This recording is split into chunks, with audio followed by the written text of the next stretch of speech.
Nahajamo se v prostorih galerije Franceta Miheliča v srednjeveški Kašči. Galerija je nastala leta 1994 ob donaciji Franceta Miheliča krepkega dela svojega opusa Rodniško v Filoki. Zdaj se pa nahajamo pred zelo zanimivo sliko, ki pravzaprav izhaja iz Miheličevega, lahko bi rekel, najbolj plodnega obdobja. Gre za čas med drugo polovico 60-ih let in prvo polovico 70-ih let prejšnjega stoletja. To je slika s pomenljivim naslovom Apolon in Dafne. Skratka, treba je povedati, da je France Mihelič eden naših najboljših slikarjev s fantastično tematiko. Je nadrealist, skratka, gre za protipol naturalizmu. No, ta slika izjemno lepo povezuje te fantastične prvine z elementi iz realnega sveta.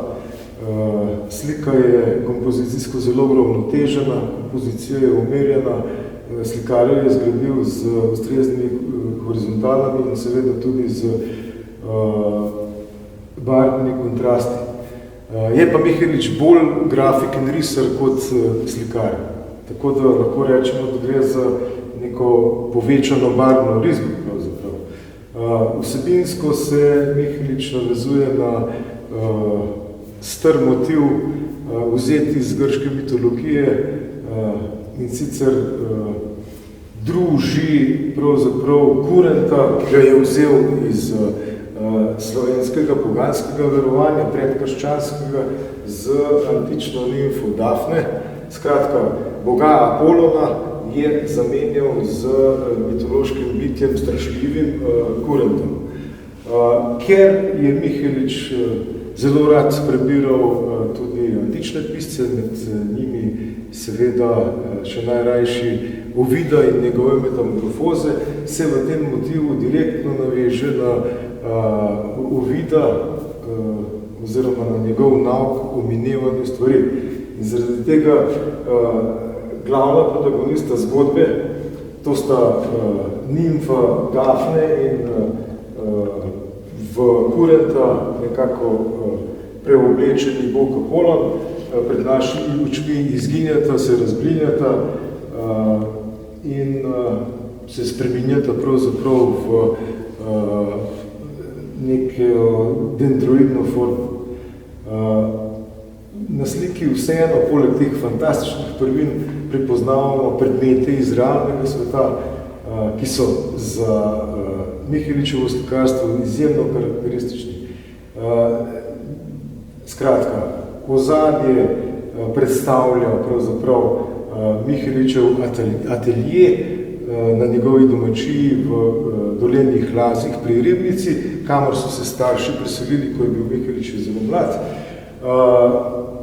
V ospredju pa sta lebdeča nimfa Dafne in kurent, ki se počasi izgubljata in razblinjata. Tukaj je na primer ura brez kazalcev. Skratka, gre za svet, v katerem pravila fizike ne veljajo. Potem imamo na levi strani tipično Olenko, s katero si je svetil Mihelič, ko je risal pozno v noč te svoje prizore, in tudi Štafelaj, slikarsko stojalo,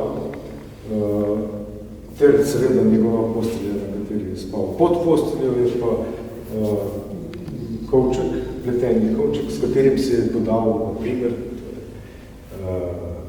neka kurioziteta na študij v Zagreb. Skratka, gre za super sintezo fantastičnega slikarstva z elementi realizma.